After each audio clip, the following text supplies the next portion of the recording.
Alam mo ba na may good bacteria sa loob ng katawan mo na pwedeng magpagaling? O magkasakit ka kapag nawala? Pero eto ang twist, hindi lang isa ang kailangan mo, kundi dalawa. Probiotic at prebiotic.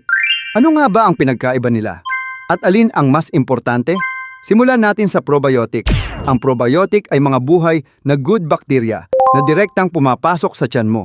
Parang mga sundalo sila na tumutulong labanan ang bad bacteria. Makikita mo sila sa mga pagkain tulad ng yogurt,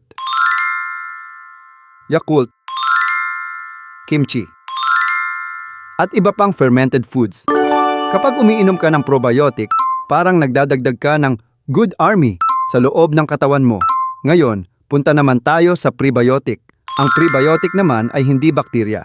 Ito ay pagkain ng good bacteria. Oo, tama ang narinig mo. Kung ang probiotic ay sundalo, ang prebiotic naman ang pagkain nila para lumakas. Makikita mo ang prebiotic sa saging, bawang, sibuyas, at oats. Kung wala ang prebiotic, kahit marami kang probiotic, hihina rin sila. Kaya ang totoong sikreto, hindi sila magkalaban, kundi magka-partner. Isipin mo ito, kung probiotic ang mga isda, ang prebiotic ang tubig na kailangan nila para mabuhay. Kapag balance ang dalawa sa katawan mo, mas maayos ang digestion mo, immune system. At kahit mood mo, pwedeng gumanda.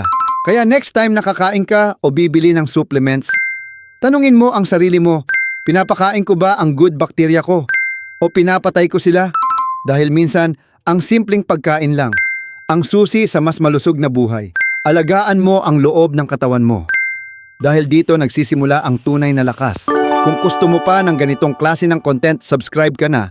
Pati na rin sa aking YouTube channel. Salamat sa panunood.